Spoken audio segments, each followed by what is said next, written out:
They called it Harmony Ridge. But let me tell you, it was anything but. The brochure said harmonious living, fiber internet, and year-round landscaping excellence. And for the first 6 months, I believed it. I just cashed out of a tech firm I helped build from a garage into something you've probably got installed on your phone right now. And all I wanted was peace. Not the eerie, silence of the woods kind of peace, but suburbia peace. The kind where the loudest thing is a lawnmower 3 houses down or kids selling lemonade in identical neon vests their moms ordered in bulk. I found it on a cul-de-sac named Larchwood Hollow. It sounded pretentious, sure, but the lawns were trimmed, the houses were copy-pasted dreams, and best of all, the snowplows always came first. Why? Because of a gate. Yeah, a simple, glorious, 12-foot wide chain-link gate tucked behind a camellia bush on the edge of my property, opening onto a gravel access road the town used for emergency vehicles and plows. That little gate made our cul-de-sac the first on the winter cleanup list. It was beautiful in its simplicity, a marvel of practical suburban engineering. I love that gate like a dog owner loves a mutt who always brings the ball back. Then came Brenda. Well, actually, first came the letter cream-colored envelope, thick as a wedding invite, faintly smelling like lavender and upper-class judgment. Embossed in swirling font, Larchwood Hollow Homeowners Association. And underneath, Office of the President, Aesthetic and Beautification Committee. My left eye started twitching. Inside, on paper so fancy it could double as a legal will, was a notice informing me that the HOA had voted unanimously to decommission what they called my unsightly industrial access point. That's how they referred to my snow gate. They wanted to replace it with a visually cohesive natural privacy barrier, Canadian hemlocks. Of course, HOA approved. They even gave me a date, November 18th. I laughed, out loud.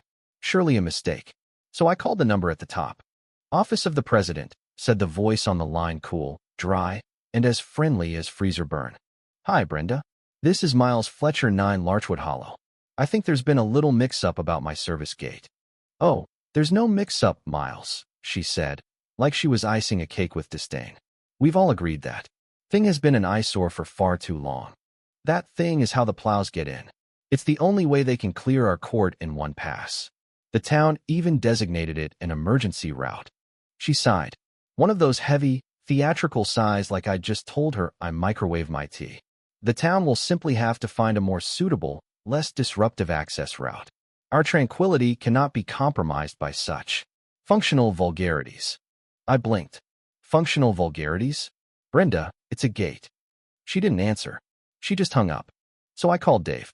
Big Dave Pilecki runs Avalanche Angels, the snow removal company contracted by the town.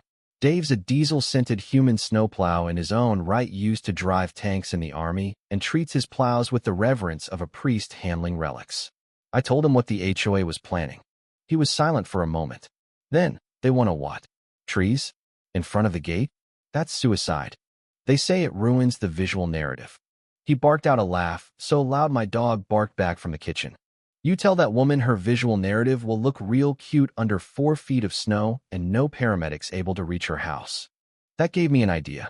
I put together a full PowerPoint, photos, diagrams, a copy of the town ordinance, even a side-by-side comparison of how long plows take with and without access. I showed up at the monthly HOA meeting held in Brenda's pristine garage that smelled like lemon disinfectant and silent judgment. Next item, Brenda chirped, is Mr. Fletcher's appeal regarding the Hemlock Beautification Initiative. I presented. I was clear, logical, reasonable. I finished with, this isn't about aesthetics. It's about safety. Brenda smiled like a cat who found the canary's will. Thank you for your impassioned statement. However, the bylaws prohibit industrial materials such as chain-link fencing. It's not a fence, I snapped. It's a gate. And it's town-approved. Susan, Brenda's right-hand sycophant, chimed in. The clanging is very disruptive. It doesn't clang. It's secured. Brenda's eyes lit up. Speaking of sound, your trash bins are not the HOA-preferred wicker tone composite. Expect an update on that soon. They voted. Motion passed. Trees were coming. And so began the petty phase. First came the lock, a giant chrome thing straight off a bank vault. Attached was a sign. Property of Larchwood HOA. Tampering will be fined. I snipped it off and left it on Brenda's doorstep with a note.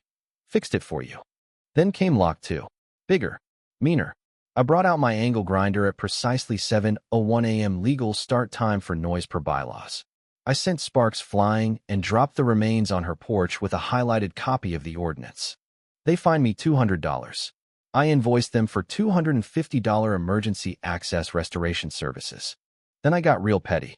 I read the HOA charter, all 260 pages.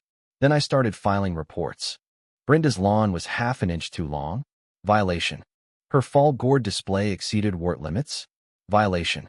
Her mailbox leaned 3 degrees too far. Violation. Each came with time-stamped photos, measurements, and legal citations. I imagined her inbox lighting up each morning like a Christmas tree of passive-aggressive vengeance. Still, she didn't budge. Then came the trees. Jean-Pierre's crew showed up in matching khakis, unloading 6-foot hemlocks with the solemnity of a funeral procession. They planted them tight, real tight. Then, as a final insult, they placed a bronze plaque. Brenda's Grove, a gift to the community. And that's when the weather changed. News said polar vortex. 30 inches of snow. Winds up to 50. The governor declared a state of emergency. I took the printout, highlighted the section about blocking snow routes being a finable offense, walked through the first flurries, and pounded on Brenda's door. Brenda, that grove is illegal now. The storm's coming. We need the gate. It's a beautification project, Miles, came her voice from behind the door. You're disrupting the tranquility. Go away or I'll call the police. She called my concern for public safety an attack on tranquility. That night, as the snow started to fall heavy and fast, I watched from my window as Brenda, dressed in a purple snowsuit like a discount Bond villain, climbed into the bobcat left by her landscapers. She started dumping dirt. Over and over. Piling it high. She buried the gate. Completely. Then she climbed the mound and placed a smug little garden gnome with a fishing rod at the top. She buried the gate and topped it with a gnome. She wanted war. She got it. I called Dave. She buried it. Dirt. Rocks. 4 feet high. Silence. Then a slow, deep chuckle. Oh, Miles. It's go time. We'll be there in 20. Bring coffee. And they came. 3 skid steers. Hellfire, Blizzard, and Crusher. Dave's babies. They arrived like a snow-covered SWAT team. Lights on. Diesel roaring. At 2 a.m. sharp, they descended on Brenda's Grove. Inferno ripped the trees from the ground one by one, roots and all, into the dump truck. Blizzard bulldozed the dirt mound into oblivion. The gnome vanished in one glorious scoop. Then Hellfire lifted the entire gate concrete footings and all out of the ground and set it gently aside like a sculpture titled Problem Solved. Brenda stormed out in silk pajamas, UGG boots, and a $300 parka, shrieking, "You're destroying my property. I'm calling the police." "Already here," I said, pointing. A cruiser pulled up. Officers Davis and Miller stepped out.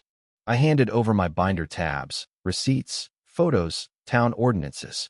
Brenda sputtered. It was art. A statement. Miller sighed. "Ma'am, you can't bury a snow route. Especially not during a state of emergency." She was warned. She slinked back inside. And then, the town plow arrived. The gate was gone. The snow cleared. One perfect, glorious pass. Neighbors cheered. Timid Mr. Parker gave me a double fist pump. 2 days later, Brenda was impeached. I was offered the HOA presidency. Declined. But I did accept chair of a new committee, Common Sense and Practicality. We dissolved the Beautification Committee. Installed removable bollards. Got it all approved. This winter, when Dave texted me, "Want us to check the block heaters?" I just smiled. Always, Dave. Always be ready. Let me know in the comments. Would you have done what I did? Or do you think Brenda had a point? Was it safety? Or sabotage? Drop your thoughts below. And if your HOA ever tries to bury your gate with a gnome, remember, coffee, logic, and a bobcat can go a long way.